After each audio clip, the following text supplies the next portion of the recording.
Modern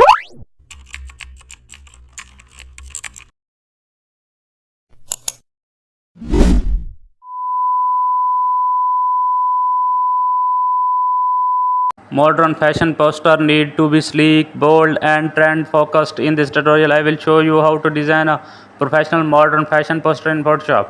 Open Photoshop and create a 300 dpi for sharp print quality. Choose a minimal or gradient background, white, beige or pastel.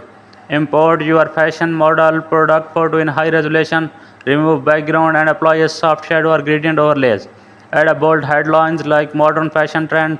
Use a clean sans serif typography for luxury style.